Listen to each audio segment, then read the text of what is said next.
Qui commemoriamo il giorno della memoria, ricordando fatidico 27 gennaio del 1945, quando, abbattuti i cancelli di Auschwitz e altri campi di concentramento, agli occhi del mondo si paventa l'orrore. Perché l'orrore della Shoah, lo sterminio, le camere a gas vanno ricordati soprattutto dai ragazzi, dai giovani che non hanno vissuto, perché credo che la memoria non sia solo un esercizio cerebrale. La memoria in questo caso deve essere assunta come impegno civico, con responsabilità, perché ricordare significa anche impegnarsi ogni giorno, ognuno di noi, nel piccolo quotidiano, nelle piccole cose,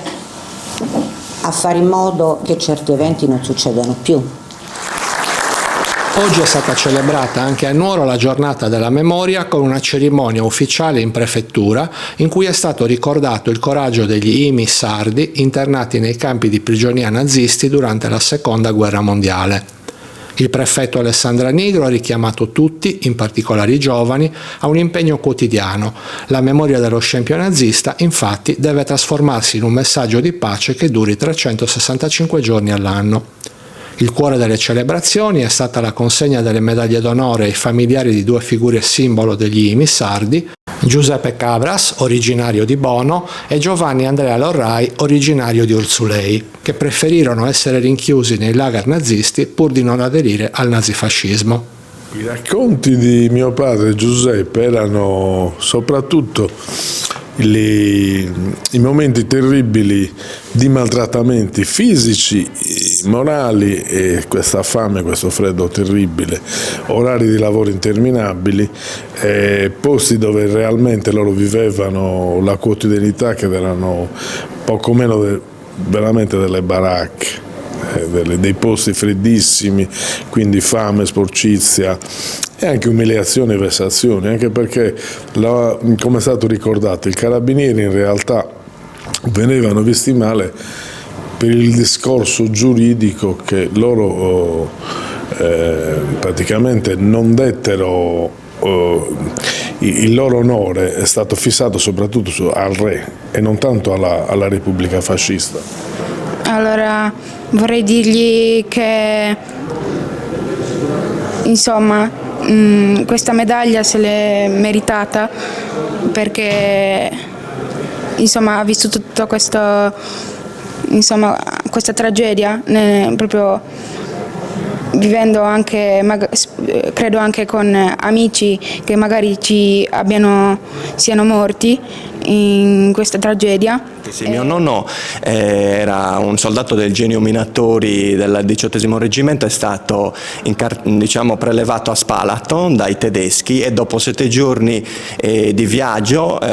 su carri bestiame dell'esercito tedesco è arrivato al campo di concentramento di Dortmund, lo Stalag 6. Questi quasi 2 anni ha sofferto la fame, ha sofferto le malattie, è stato malato e si è ripreso, e ha sofferto le angherie degli aguzzini tedeschi. Uno dei ricordi maggiori di mio nonno in questi quasi 2 anni di prigionia, oltre le atrocità dei tedeschi, è legata alla liberazione del campo da parte degli americani. Il campo, che è stato bombardato dagli alleati, erano stati internati in un grande hangar per essere gassati, e proprio il giorno tutti i prigionieri sono stati liberati dagli americani. La cosa ancora che ricordava lui era la liberazione, perché durante la liberazione i prigionieri russi e turchi, per vendetta, quindi l'odio dei tedeschi ma l'odio anche dei prigionieri che per vendicarsi nella zona di Dortmund uccisero migliaia di bambini e donne per vendicarsi. Quindi quello che ricordava mio nonno era non mai cedere all'odio, avere sempre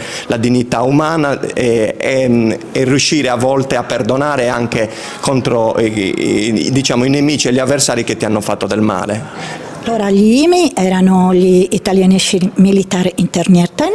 con una denominazione anche impropria, perché l'internato dovrebbe essere un civile e non un militare, ma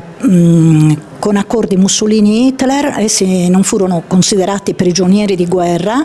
nonostante fossero i soldati e i militarizzati dell'esercito italiano, comprese le armi dei carabinieri, compresa la marina, l'aviazione, la guardia di finanza. Pur essendo prigionieri di guerra non ebbero questa qualifica e quindi subirono la deportazione e l'internamento nei campi del Reich dall'8 settembre 1943 fino alla liberazione avvenuta nel 1945. A differenza dei deportati, ebbero la possibilità di cambiare il loro status aderendo alla Repubblica Sociale oppure alla Wehrmacht, ma la richiesta veniva proprio da parte della Repubblica Sociale. Questo cambiamento lo avrebbero potuto compiere in ogni momento dei quasi 2 anni di prigionia. Eppure resistettero. Noi diciamo che quella è stata una resistenza disarmata, anche perché proviamo a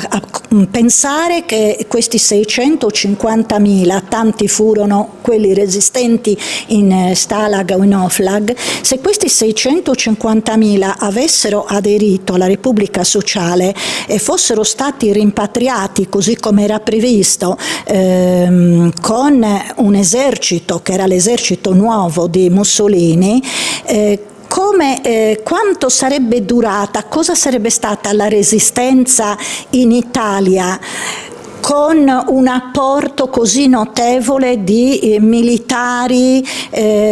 addestrati, capaci, conoscitori del territorio e della lingua a fianco ai tedeschi? E questa domanda ce la dobbiamo porre, perché il loro no è stato decisamente significativo per le sorti della guerra e della nostra liberazione, la liberazione del nostro paese. Dagli archivi di Stato di Cagliari, di Oristano e di Sassari, dove i distretti militari hanno depositato tutti i fascicoli e fogli matricolari, ho potuto quindi ricostruire le vicende o quantomeno i nomi di circa 6.500 internati sardi.